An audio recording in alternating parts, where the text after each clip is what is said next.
what's going on? Zash here coming at you today in Raid Shadow Legends. Welcome to the video, a shard opening video for you guys. Plarium, take my money. Get ready, guys, because we're going to open 15 sacred shards in today's video. We're going to do $100 for each legendary that we get, and it's going to be at least one guaranteed legendary because after 15 sacred shards, that's all it takes. What, like $300, $400 maybe?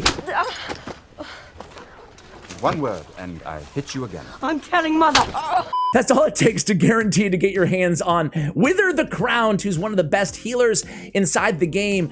Instantly activating continuous heals on her A2, a cleanse on the A3. We'll talk more about her when we pull her, guys, but a very, very, very good champion. Now, does it justify opening 15 sacred shards just to get her? Probably not, but we're gonna do it for the content, guys. Give me what I want. $100 to the Ark of the United States for each legendary that we pull here, guys. I've said it many times before, but I really mean it. The Ark made a massive difference in me and my family's lives. Before my brother passed away, we relied heavily on them as kind of a service out there to provide us the tools as a family. We grew up kind of paycheck to paycheck in my family, trying hard to make ends meet, and they came in and provided, you know, housing and education for my brother. It taken a big burden off my parents, so I like giving back to that charity because it has a deep personal meaning to me.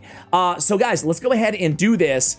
Just landed back here in very cold New England. It is 15 degrees here where I am right now. Coming from beautiful sunny 85-degree LA. I was so fortunate enough to see the Super Bowl with two of my best friends. Really, really, you know, grateful to check that off the bucket list. Certainly something that just enormous gratitude for being there. And it was a really fun game. I didn't have a massive, you know, rooting interest, but either way, excuse me, the stadium was just gorgeous, beautiful, and it was just an amazing time. Geomancer, welcome to the squad.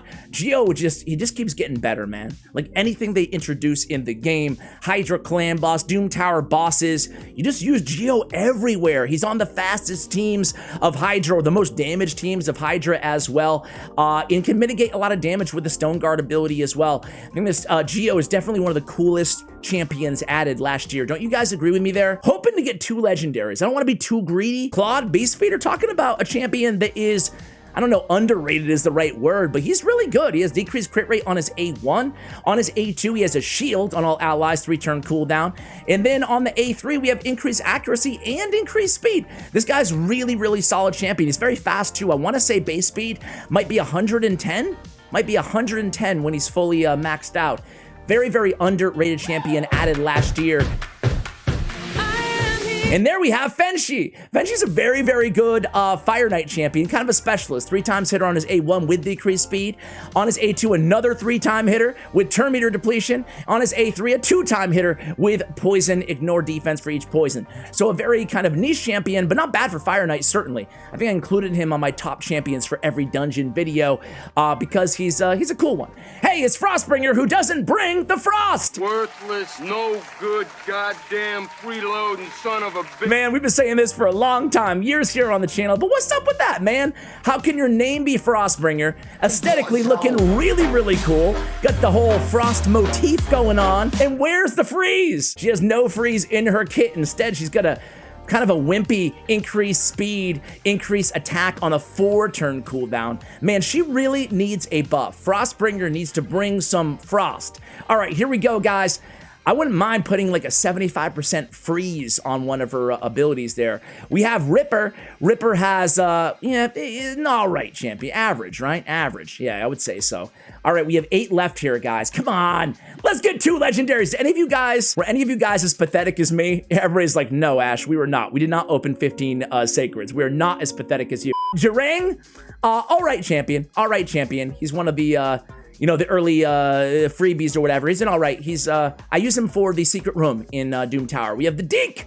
Deke and Armstrong, great champion, great champ. We have the decreased defense, extra turn with the turn meter fill. I mean, you guys use Deke, right? Anybody have Deke? If so, where do you use him?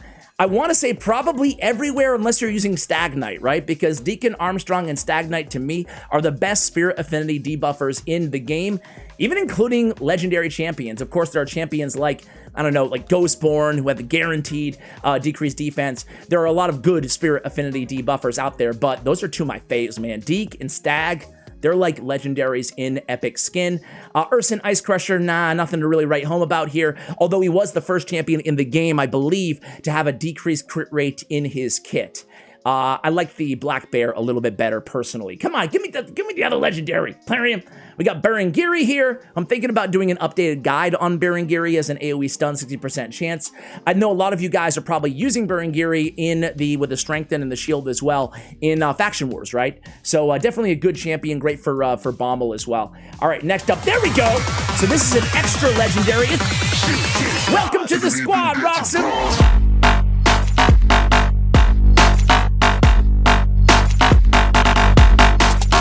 Now, Roxanne is a very interesting champion. I thought he would be kind of sneaky good for Hydra Clan Boss because he has so much Veil synergy in his kit. He has, let's see, A2, well, A1, filling turn meter or placing a perfect Veil on this champion for 1 turn if the attack is critical. 60% chance, that's on his A1. On his A2, attacks 1 enemy. 100% chance of placing a stun debuff on the target when attacking under the Veil or perfect Veil. 100% chance of placing a sleep when attacking without a Veil or perfect Veil. And then place the perfect Veil in this chamber for 2 turns after attacking without a Veil or perfect Veil. Man, it's like reading a freaking novel, right? War and Peace here on this champion's kit. Flinker Step, his A3 here. We have attacks all enemies, has a 100% chance of placing decreased defense and weaken, decrease the cooldown of the jungle ambush skill by 2 turns. That's when he's under a Veil or perfect Veil. When he's not, he's attacking 1 enemy instead of all enemies, and then he's placing that perfect Veil on himself after attacking. So really for me, with this champion, Roxanne. Sorry, guys.